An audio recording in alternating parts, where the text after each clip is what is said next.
আর উচ্ছিষ্টভোগীদের thought process, এই আমার ওই জাত বৈষম্য সংরক্ষণ ইত্যাদি নিয়ে যে ভিডিও আর শর্টস সেটা যদি দেখে থাকেন, সেখানে আমি যেটা বলিনি সেইটাই অ্যাকচুয়ালি এখানেও খুব প্রাসঙ্গিক। কারণ আমরা যুগ যুগ ধরে আসলে এসেন্সিয়ালি ফান্ডামেন্টালি একই রয়েছি, মূলগত প্রভেদ বিরাট কিছু তৈরি হয়নি। কারণ উন্নতি আর করলাম কোথায়, আমরা তো ক্রমশ পেছনের দিকেই ফিরতে চাই, কারণ আমাদের পেছনটা নাকি খুব গৌরবময়, খুব গর্বের।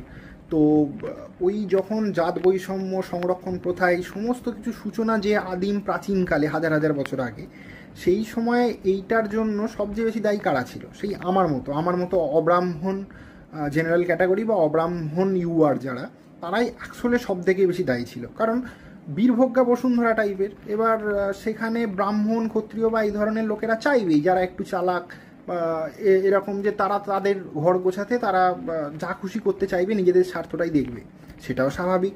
আবার বাকি যারা সেখানে পদদলিত, যাদেরকে বলির পাঁঠা করা হলো, সেই সমস্ত তথাকথিত নিচু বর্ণের লোকেরা, তারাও সেখানে তাদেরকে অসহায়তাবশত সেইটা মেনে নিতে হবে, সেটা শিকার তাদেরকে হতেই হবে। কারণ প্রত্যেক যুগে প্রত্যেক কালে প্রত্যেক সমাজেই কেউ না কেউ শিকার হয়েছে বলেই আরেকজন শিকারী তৈরি হয়েছে।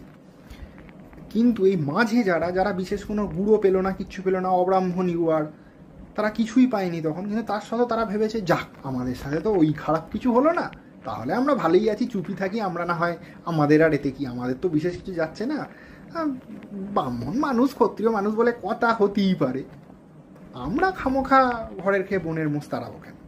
তারা তাই বিশেষ কিছু লাভবান না হয়েও এটা চলতে দিল। আর সেখানে এই আজকের উচ্ছিষ্টভোগীরা যারা ঘাসচুলের ওই 3rd 4th টায়ারে রয়েছে, তারা তো জানেই যে পড়াশোনা করি বা তারা কি জেলে গেলে কি হয় না হয়। একজন থানার ওসি, সে কিছুদিন আগে চিকিৎপকাত করতে গিয়ে হাওড়ায় মাঝরাতে ধরা পড়লো, সে পর্যন্ত মিডিয়াতে কোনো বাইটই দিল না, বা জানে, অপরাধীরাও জানে যে কেন আমি মিডিয়াতে বিশেষ কিছু বলবো।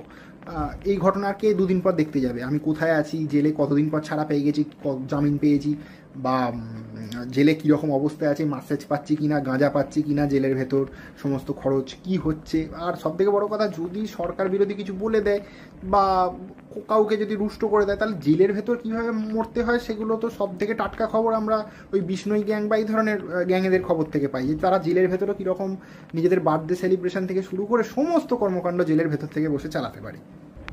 আপনাদের এইসব বিভিন্ন degree, PhD, MBBS, MD, LLB, LLM, এগুলোর ওপর তো মুতে দেয় ওই উচ্ছিষ্টভোগীরা।